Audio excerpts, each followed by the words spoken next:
During the month of March, we're celebrating Meals on Wheels. This year marks the 40th anniversary of Council on Aging of West Florida operating the program in Escambia County.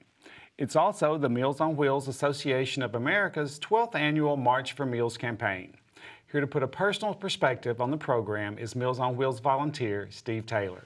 Steve, thanks for being here. Thank you for having me. Well, we appreciate all our volunteers, and y'all do so much, and we couldn't do it without you. And I know you volunteered in several different capacities. So before we get into Meals on Wheels, tell us a little bit about your experience as a Council on Aging of West Florida volunteer. Of course. Well, I started out a little over a couple of years ago as a transporter with the Council on Aging, and take people to the doctor, to the grocery store, whatever transportation needs there are.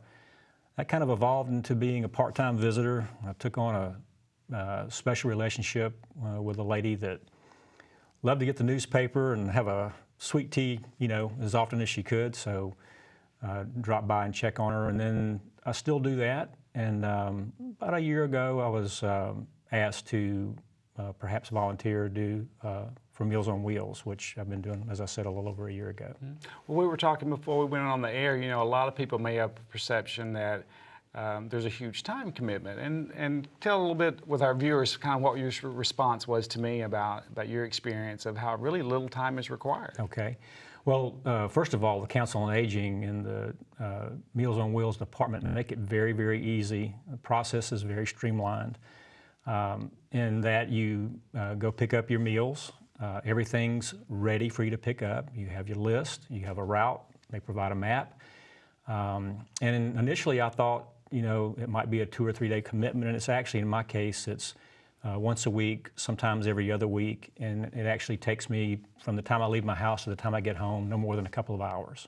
That's great information. So hopefully that will help someone else decide, wow, I can really do that. Yes. Well, how important do you feel this program is, and what do you see in the faces of the people you deliver to?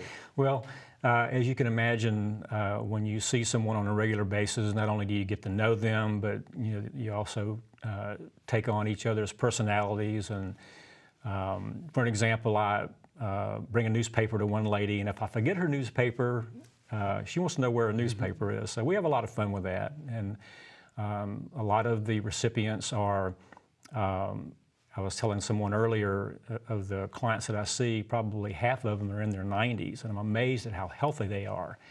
And also that I might be the only person they see that day. So, when we go in, I like to make sure that the surroundings are, safe looking in my eyes, and they look healthy, and they're, attentive and that kind of thing. Normally there's somebody with them, but not every time. Mm-hmm. And how do they express their appreciation, and what's their feedback? Well, obviously they all have personalities, and they are very, very appreciative. What I like is, if we're talking and having a conversation, it's not a one-sided conversation. I'm not asking all the questions; they're asking questions, and very, very appreciative. And I can see that. It's difficult for a lot of these individuals to prepare meals for themselves, and they may not have someone to help them in meal preparation. So the packages that we deliver, are very important to sometimes every meal, a lot of times just breakfast, just lunch, or just dinner. Well, you mentioned, a lot of them are really in pretty good shape, and, in their 90s, and I hope that's because of the nutritional value of the meals that we're providing. Yes, obviously. For sure, there's no doubt about it.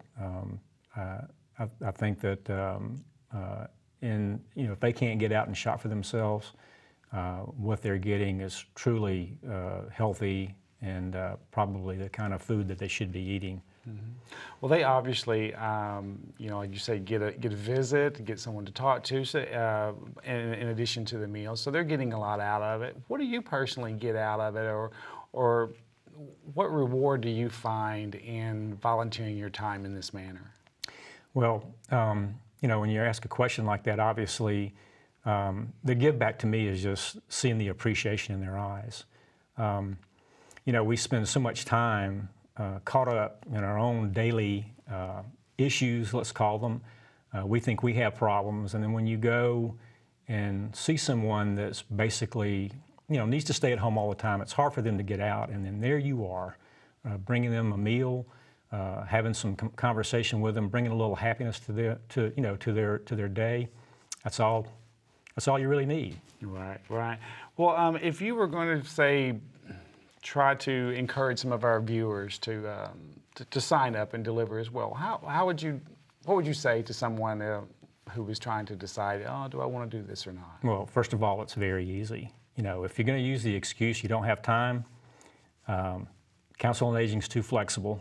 They'll make it around your time, when you want to do it, how long you need. If you want to do more, you can do more, and if you want to do less, you can do less. There really isn't,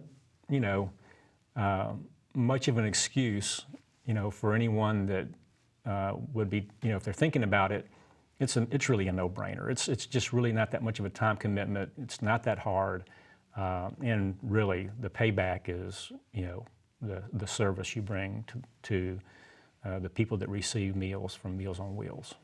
Well, go back through, before we wind up, go back through the responsibilities in case someone's just tuning in and didn't hear just how easy that really is and how flexible our staff can be. Of course. Well, as I said, when I drive up, there's a loading dock that I come to at 9 o'clock in the morning. All of the meals are there in one area. It's got my designation on it. I'm 10B. So I go to 10B, and basically I deliver meals to the same people every time I go. That makes it really easy because you memorize very easily and quickly your route. What meals go where, and so the sorting process is very easy. I put everything in my trunk.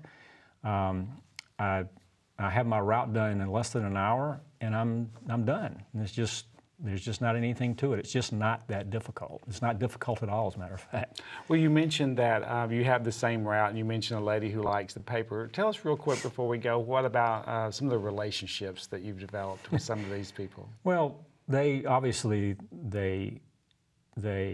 know about what time you're going to come by, and so it becomes almost like it's almost like a family member. They expect you to come by at a certain time. If you're running a little bit late, you might get a, hey, you're running a little bit late, or you're here early, or it's very, very personable. I don't know any other way to put it. It's not like you walk in there, you put the box, the meals down, and you walk out. It's just, there's just a relationship there, and they're good, healthy relationships between, two parties. So what else can you say?